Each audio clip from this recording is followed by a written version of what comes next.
The Aventine Hill catches the first gray of morning before the valleys below.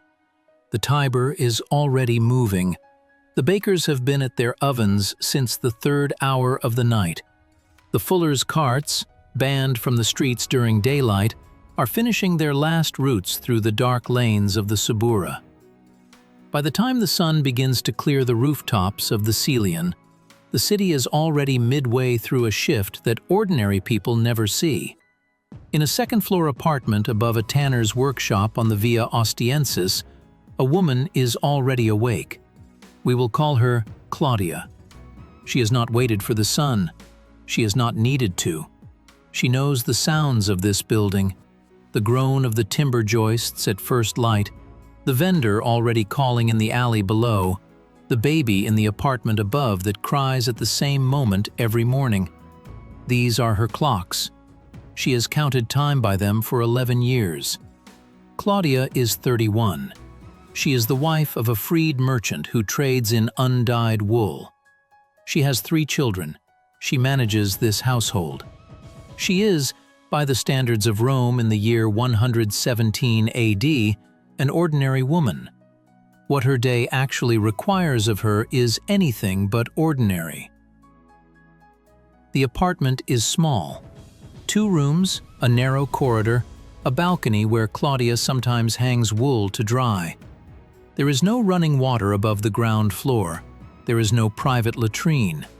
The hearth for cooking is a single brazier in the main room, used carefully, because fire in a building like this is not a risk. It is a certainty waiting for the wrong moment. Claudia dresses in the dark.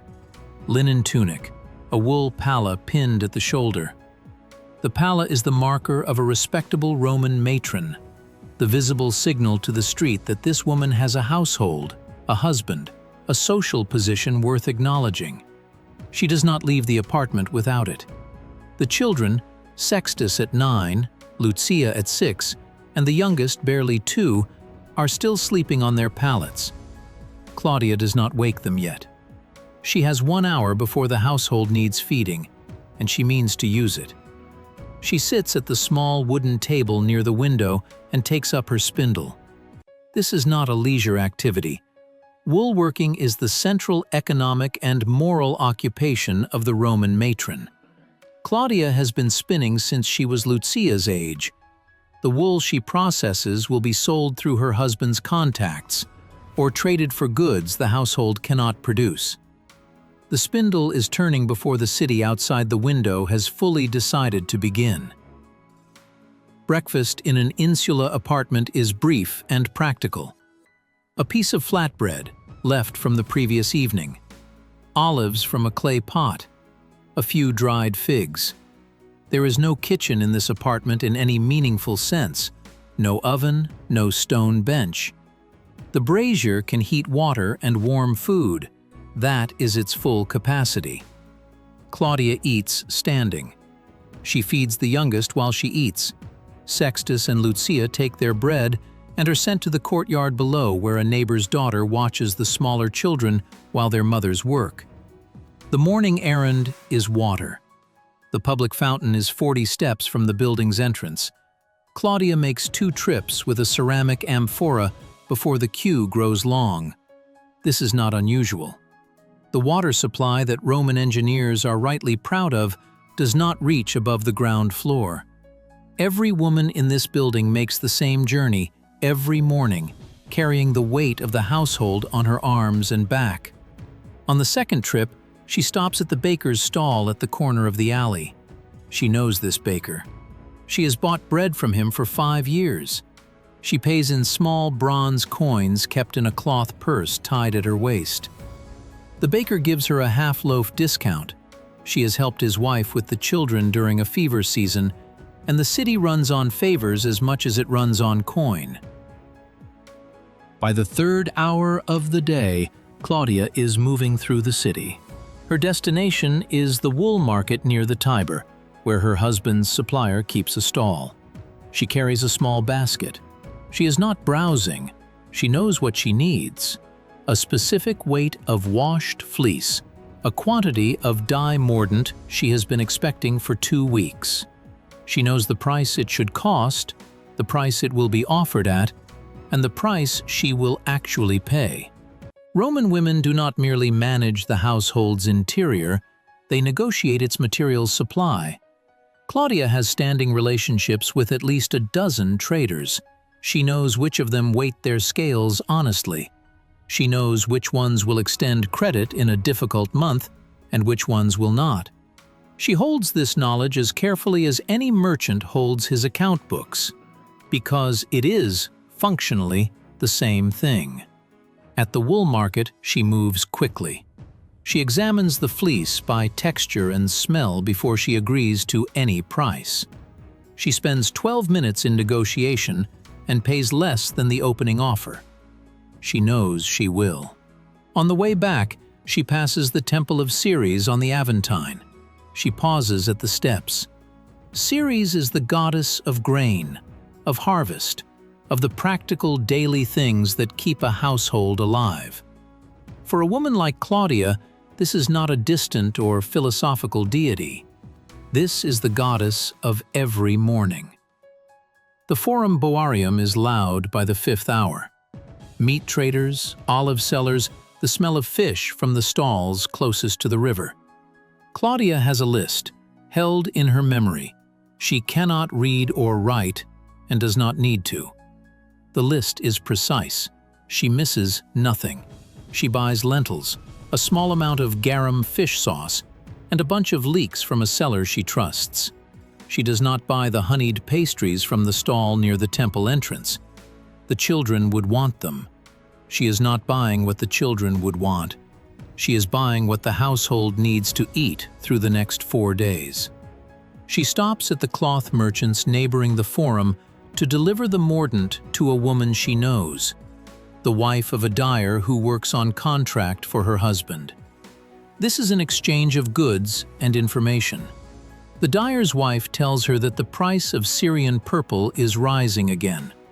Claudia notes this. It will affect the cost of the next batch. The midday meal is eaten back at the apartment, flatbread and lentils, reheated over the brazier. Claudia eats with the children and the neighbor's daughter, who helps with the youngest. She does not sit at the table. She stands near the brazier, eating between checking that the youngest does not topple toward the heat. The women's bathing hours at the nearest public baths begin in the early afternoon. Claudia goes twice a week. Not for luxury. The apartment has no bathing facilities, and personal cleanliness in a city of 1 million people is both a social necessity and a health practice. She brings her own oil flask and strigil, the curved bronze scraper used in place of soap. She brings the youngest child, who cannot be left alone. The baths are loud, social, and essential. In the undressing room, Claudia recognizes 4 women from her building and 2 from the street above. The conversation moves quickly. Whose husband has found new work? Which building on the next street is being repaired after a partial collapse? What the price of flour has done this month? This is not gossip. This is the information network that holds the neighborhood together. By the time Claudia reaches the warm room, she knows 3 things about the condition of the city that she did not know an hour ago. Roman women at the baths are not a quiet footnote to the louder social world of men. They are running a parallel intelligence system, one built on daily contact, shared hardship, and the kind of precise local knowledge that no senator in his dining room could acquire. Claudia stays for 1 hour. She cannot stay longer. There is wool to spin before evening. The evening is the longest working stretch of the day. While Sextus is sent to collect water one final time, Claudia returns to her spindle. She works by the light coming from the balcony, then by the light of a small oil lamp when the sun drops below the roofline. The lamp burns olive oil. Olive oil is not cheap. She uses it carefully. Dinner is the main meal. Her husband returns from the market district in the late afternoon, tired, carrying a cloth bundle bringing news of a transaction completed and one delayed. They eat together, bread, lentils again, olives, a small portion of salted fish. The children eat first. After dinner, Claudia takes the two older children to the small lararium in the corner of the apartment. The household shrine, a painted niche holding small clay figures of the lares, the household gods. She lights the lamp there. She offers a few grains of spelt. This is the daily ritual of the Roman household, performed by the wife and mother as the keeper of the home's sacred life. It is not ceremonial. It is real. It is the belief of real people asking the gods for one more ordinary day. Lucia asks whose face is on the small painted figure. Claudia tells her, "It is the lar of this household. He has always been here. He will always be here." The city at night is not safe. Claudia knows this with the intimacy of someone who has lived in it for 11 years. The streets after dark belong to thieves, to the drunk, to the desperate, and to the unlit carts that have been waiting since dawn for their legal hours to resume. The watch, the vigiles, patrol, but they cannot be everywhere. She does not go out after dark. She does not need to. The day has already required of her everything that could be asked.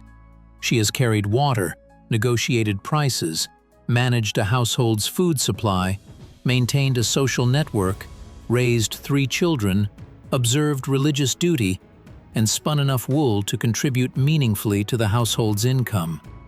She has done this inside an apartment the size of a merchant's storeroom, with no running water, on a budget that allows no error. The lamp at the lararium burns low. The children are asleep. Her husband is already still. Claudia lies on the sleeping mat and listens to the sounds of the buildings settling. Somewhere below, a cartwheel strikes a cobblestone. The city begins its night work. She will be awake again before it is finished. History has remembered Rome in its monuments, its emperors, its legions. It has been slower to remember the woman in the second-floor apartment who kept the household running, negotiated every market transaction, maintained every social bond, and spun wool in the dark after her children were asleep. Claudia's name is not in the sources, not because she was absent from the city's life, but because the sources were not looking at her. She was there every day. She carried the weight of the ordinary world. She was, by every meaningful measure, doing the work that kept Rome alive. In 117 AD, in a city of 1 million people, survival was not exceptional. It was relentless. And in a great many households, it was women who made sure it continued. What you've just seen was built using AI-generated visuals. Every image created from historical research and detailed prompts designed to reconstruct what this world actually looked like. No sets, no costumes, no film crew. If you're interested in how ancient history can be rebuilt this way, visually, accurately, and at this kind of scale, subscribe to History Rebuilds. Every video on this channel is made the same way. One person, one day, 1 year, reconstructed as completely as the sources allow. The sources for this episode are listed in the description below. If you want to go deeper into the lives of ordinary Roman women, the reading list is there. I'll see you in the next one.